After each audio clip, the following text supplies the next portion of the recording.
खबर तक के धर्मानुरागी दर्शक वृंद, खबर तक के धर्मखंड के अंतर्गत आज मैं जिस कथा प्रसंग को लेकर आप सबके समक्ष उपस्थित हुआ हूँ, उस कथा प्रसंग का संबंध देवादिदेव महादेव के एक विशिष्ट लीला प्रकरण से जुड़ा हुआ है। देवादिदेव महादेव अपने ही ससुराल में एक नट का रूप धारण कर नृत्य करते हैं। एक भिक्षुक का वेश धारण कर भिक्षा मांगते हैं और इसके बाद उन्हें मिलता क्या है? अपने ही सास और ससुर से डांट और फटकार।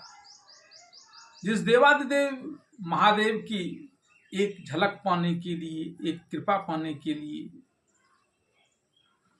हर चराचर देवता, ऋषि, मुनि हर कोई ललायित रहता है, उस देवादिदेव महादेव को नट का रूप धारण कर अपने ही ससुराल में जाकर नृत्य करने के लिए बाध्य क्यों होना पड़ा?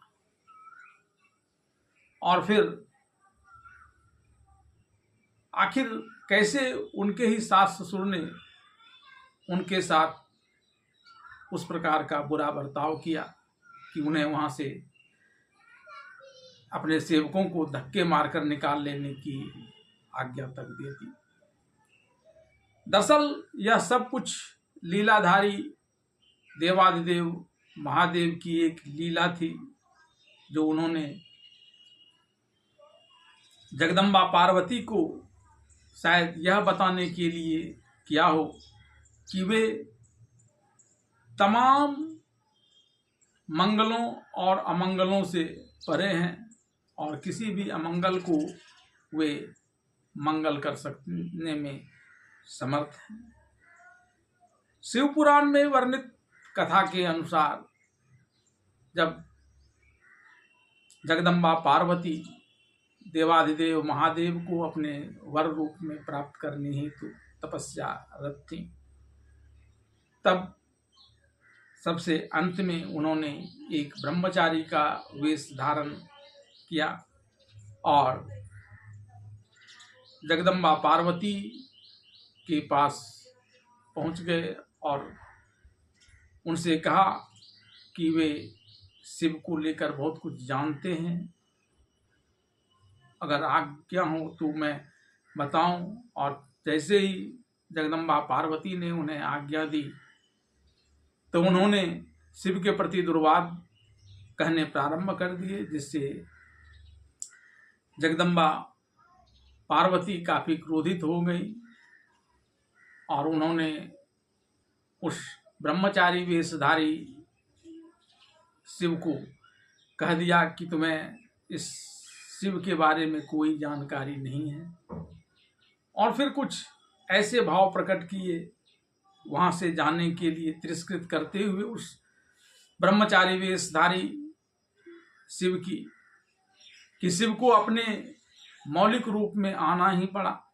और उन्होंने जगदम्बा पार्वती जो अपने सहेलियों के साथ वहां से इसलिए दूसरी जगह जाने के लिए प्रवृत्त हो गई थी कि वह शिव के प्रति दुर्वाद नहीं सुन सकती। तब देवादिदेव महादेव ने अपने वास्तविक रूप में आते हुए जगदम्बा पार्वती को उन्हें अपने पत्नी रूप में स्वीकार करने की बात कहकर उन्हें उनकी तपस्या को परिपूर्ण कर दिया। और इस तपस्या के परिपूर्ण होने पर जगदम्बा पार्वती प्रमुदित, विस्मित और सशंकित हो गई। प्रमुदित इस बात के लिए कि उनकी तपस्या पूर्ण हुई और देवादिदेव महादेव ने उन्हें पत्नी रूप में स्वीकार कर लिया। विस्मित इसलिए क्योंकि अभी थोड़ी ही देर पूर्व जो ब्रह्मचारी शिव की निंदा कर रहा था वह कोई और नहीं बल्कि देवादिदेव महादेव थे, जो उनके प्रेम की परीक्षा लेने यहाँ तक आए। और सशंकित इस बात के लिए कि पूर्व में जब वे दक्ष प्रजापति की पुत्री थी तो उनका शिव से ही ब्याह हुआ था, लेकिन यह विवाह कुछ समय के पश्चात विच्छेदित हो गया था। और इस संदर्भ में उन्होंने देवाधिदेव महादेव से कहा भी, जब देवाधिदेव महादेव ने उन्हें पत्नी रूप में स्वीकार करने की बात कही तो उन्होंने कहा कि ऐसे ही स्वीकार नहीं कर लेंगे, नहीं तो फिर पूर्व काल की वही घटना दोहराई जाएगी जब मेरे पिता दक्ष प्रजापति ने बिना विवाह के पूर्ण धार्मिक रीतियों का परिपालन किए ही आपको मुझे सौंप दिया था और आपने भी मुझे स्वीकार कर लिया था, जिस कारण वह विवाह बाद में विच्छेदित हो गया और मैं आपसे अलग भी हो गई। लेकिन अब ऐसा नहीं होगा, इसलिए आप मेरे माता पिता से निवेदन करेंगे कि वह मुझे आपके पत्नी रूप में प्रदान करे और तब पूर्ण धार्मिक रीतियों का परिपालन करते हुए ही आप मुझे पत्नी के रूप में स्वीकार करेंगे। देवाधिदेव महादेव इस बात को सुन मन ही मन प्रमुदित हुए और उन्होंने इस विशिष्ट लीला करने की सोच ली, जो यह दर्शाता है कि वे सारे मंगलों और अमंगलों से ऊपर हैं। सारे अमंगल उनके संपर्क में आते ही मंगल हो जाते हैं और यही कारण था कि जब देवाधिदेव महादेव से पत्नी रूप में स्वीकार करने का वचन लेने के बाद जगदम्बा पार्वती अपने माता पिता के घर पहुँचे तो पूरे हिमालय में खुशियाँ की बहार छा गई। हर जगह आमोद और प्रमोद का ही वातावरण था और राजनिवास का तो खैर चर्चा ही क्या, यह तो खुशियों का पर्याय ही बन गया था। जगदम्बा पार्वती की माता मैना पूरे उत्साह से वहाँ आनंद का वातावरण तैयार कर रही थी। तरह तरह की वहाँ कार्यक्रम आयोजित किए गए थे। ठीक ऐसे ही समय पर अचानक वहाँ एक नट आ जाता है जो देवाधिदेव महादेव होते हैं। लीलाधारी देवाधिदेव महादेव नट के रूप में अपने बाएं हाथ में श्रृंगी लिए होते हैं और दाएं हाथ में डमरू।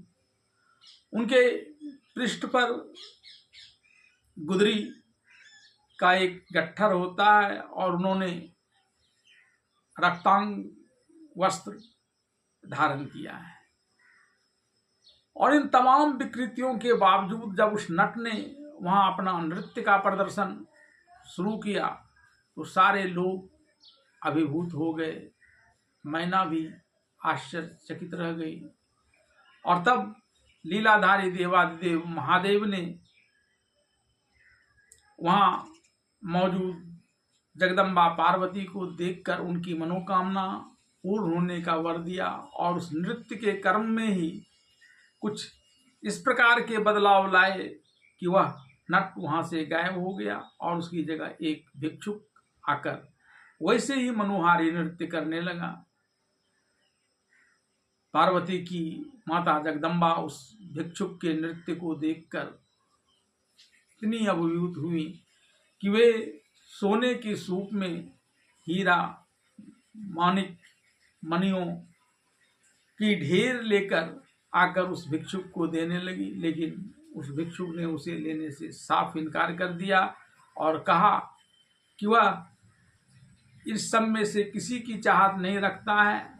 अगर इन लोगों को देना ही है तो अपनी पुत्री पार्वती को इन्हें पत्नी रूप में प्रदान करे।